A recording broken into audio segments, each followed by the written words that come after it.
Assalamualaikum warahmatullahi wabarakatuh. Salam jumpa sahabat Dikdaya dimanapun Anda berada.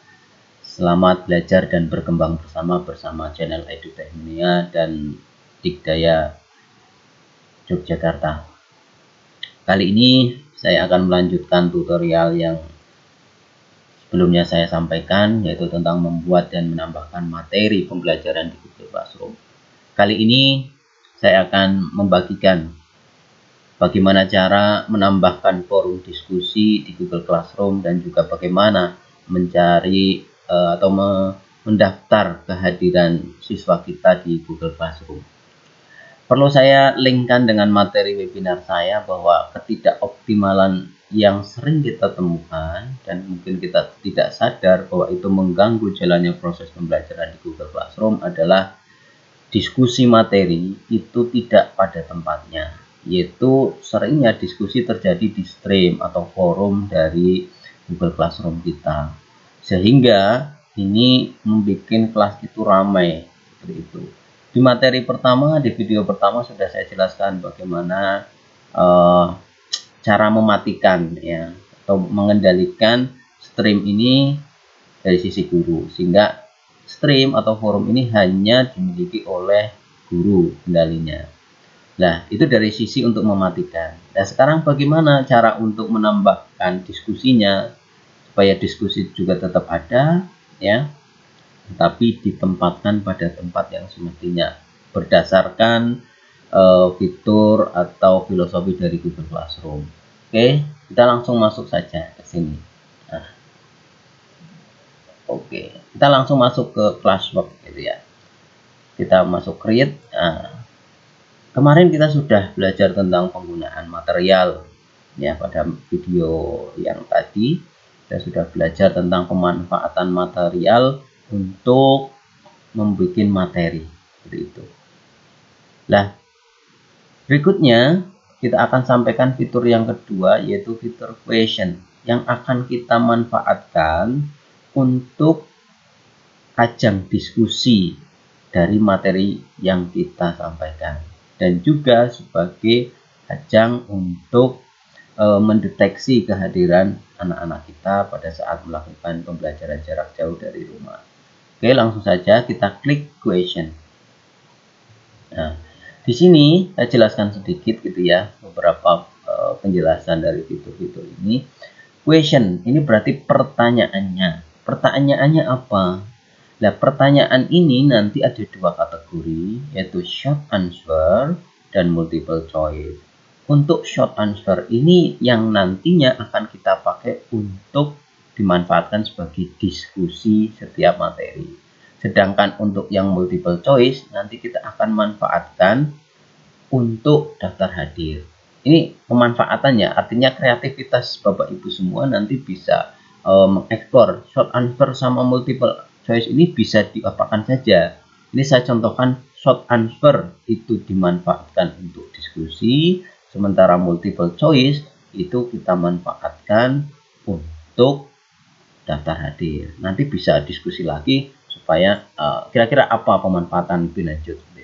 Untuk kali ini saya hanya akan menyampaikan untuk diskusi dan juga untuk daftar hadir. Berikutnya, gitu ya. Di sini ada for, ada all student gitu ya. Untuk for itu berarti bisa untuk semua kelas. Artinya diskusi ini akan dibuka di semua kelas atau tidak. Atau diskusi itu untuk semua siswa atau siswa tertentu. Mungkin kita hanya mendeteksi, oh siswa ini perlu bimbingan lebih lanjut dan sifatnya private gitu ya, maka kita bisa jangan all, tapi siswa tertentu saja, seperti itu. Ini kebetulan baru ada satu siswa gitu ya. Kalau nanti kita banyak siswa, kita bisa pilih siswa. Dalam konsep pembelajaran itu ada remedi, ada pengayaan gitu kan. Bisa saja itu bisa kita manfaatkan ke sana. Bagi siswa yang remedi, maka kita bisa tentukan pertanyaan-pertanyaan seperti apa. Bagi yang pengayaan, ya bikin pertanyaan-pertanyaan pengayaan untuk siswa-siswa yang memang kategorinya pengayaan. Seperti itu. Oke, saya lanjut. Kemudian yang bawahnya do, ya itu berarti kapan pertanyaan ini akan berakhir. Seperti itu. Kalau misalkan materi kita hari ini misalkan dari jam 8 sampai jam 10. Diskusinya dibuka apakah hanya dari jam 8 sampai jam 10. Jadi nanti kita settingannya di sini. Seperti itu. Misalkan hari ini tanggal 8 jamnya 10 gitu ya. Seperti ini. Itu kalau kita ingin membatasi diskusi. Kalau tidak ya dihilangkan saja seperti ini. Itu. Kemudian topik. Nah, topik ini penting ya. Misalkan saya kemarin kan sudah membuat topik terkait dengan operasi dasar komputer dari materi yang saya sampaikan. Seperti ini ya. Operasi dasar komputer yaitu materi pertama prosedur menghidupkan dan mematikan komputer. Maka diskusinya juga di sini di prosedur menghidupkan dan mematikan komputer. Nanti kalau ada materi berikutnya, ya kita bikin diskusi di situ lagi. Jadi nanti lebih terorganize. Itu. Kemudian fitur berikutnya itu ada student can reply to each other. Nah, jadi gini, student can reply to each other itu artinya siswa ya, antara siswa satu dengan siswa yang lainnya itu bisa saling memberikan pendapat ya. Kalau nanti ini saya uncek, berarti siswa itu hanya bisa mengomentari sekali gitu ya, sekali. Artinya siswa yang lain tidak bisa mengomentari komentar atau pendapat yang lain. Ini kalau misalkan diterapkan di kelas manual gitu ya, guru menyampaikan materi, kemudian guru membuka diskusi. Anak-anak, menurut kalian bagaimana kalau menghidupkan dan mematikan komputer itu tidak baik, tidak sesuai dengan prosedur gitu ya. Maka kalau ini diuncek gitu ya, maka siswa hanya bisa menyampaikan pendapatnya secara pribadi, satu siswa satu pendapat, dan siswa satu dengan yang lainnya itu tidak bisa saling mengomentari. Beda lagi kalau ini saya aktifkan, maka jawaban atau pendapat satu siswa dengan satu siswa yang lainnya itu bisa dilihat dan bisa saling mengomentari. Itu filosofinya seperti itu. Kemudian student can edit answer, itu berarti siswa tersebut kalau pada saat mengeluarkan pendapat itu bisa mengedit pendapatnya seperti itu.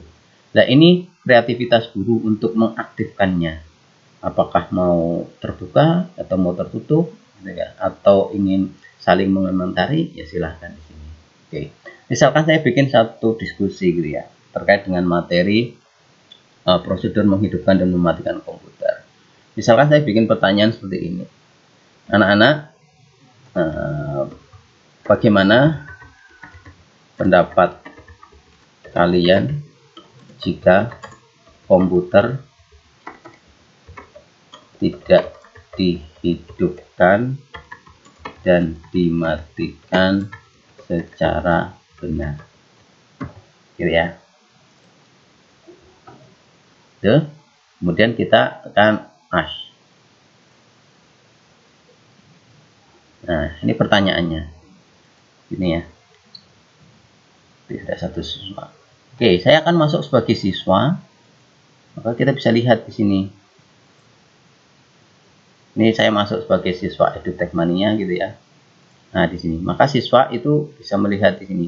Bagaimana pendapat kalian jika komputer tidak dihidupkan dan dimatikan secara benar? Kita bisa menjawabnya di sini. Ini berlaku sebagai siswa. Misalkan siswa menjawab, wah, itu bahaya Pak, kan? Bisa rusak komputernya. Terus siswa bisa mengirimkan pendapatnya dengan cara hand in. Ini. Ya, guru, saya kembali sebagai guru, gitu ya. Nanti bisa kita lihat di sini.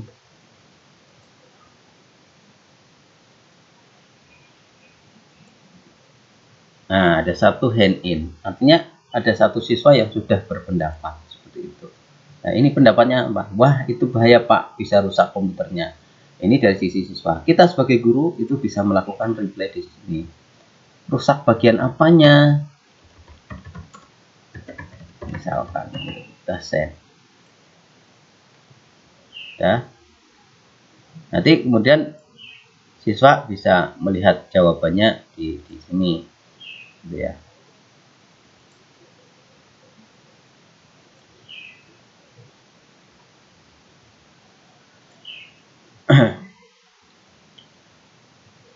Kita tunggu, mungkin jawabannya masih jalan-jalan ya, karena internetnya kebetulan di rumah. Nah, ini bisa lihat. Nah, rusak bagian apanya seperti itu. Nanti bisa saling diskusi seperti itu. Nanti siswa bisa langsung menjawabnya di sini ya. Di sini juga bisa. Misalkan motherboardnya kita set. Nah, itu nanti akan terjadi diskusi. Itu terkait pemanfaatan fitur question untuk diskusi. Kemudian bagaimana pemanfaatan fitur question untuk daftar hadir? Caranya sama, kita klik create, kemudian question. Cuma di sini kita pilih yang multiple choice. Misalkan saya isi dengan cek kehadiran. Ya, kita pilih di sini isi dengan hadir. Seperti ini. Pilihan duanya tidak hadir. Gitu. Sebenarnya cukup satu pilihan saja nggak apa-apa, hadir gitu saja, karena otomatis yang tidak hadir sebenarnya ya dianggap pasti tidak hadir. Gitu. Ya, kalau sudah topiknya jangan lupa kita satukan. Ya, student can see this the class summary, artinya siswa itu nanti bisa melihat summary atau resume dari daftar kehadiran ini. Kita kemudian ask, ditanyakan ke siswa. Nanti siswa ya, kita akan melihat dari sisi siswa. Nah, di sini ya. Cek kehadiran siswa, tinggal klik ini. Hand in. Hand. Ya, ini siswa berarti sudah hadir dari materi tentang prosedur menghidupkan dan mematikan komputer. Nanti pada saat materi-materi yang lain ya kita bikin diskusi dan bikin cek kehadirannya seperti itu. Nanti ini ada kaitannya dengan penilaian, misalkan penilaian kehadiran itu sebagai suatu faktor yang akan dinilai. Gitu. Belakangan nanti akan saya sampaikan. Oke, di sini nanti lihat dari sisi guru sudah ada satu siswa yang hadir. Nah, ini menjadi informasi berharga. Kalau kita ingin siapa yang hadir, diklik saja. Oh, ini ternyata ini. Nanti yang belum hadir akan tampil di bawah seperti itu. Oke, itu tutorial singkat bagaimana cara kita memanfaatkan fitur question untuk fitur diskusi dan fitur kehadiran. Semoga bermanfaat. Sekian. Assalamualaikum warahmatullahi wabarakatuh.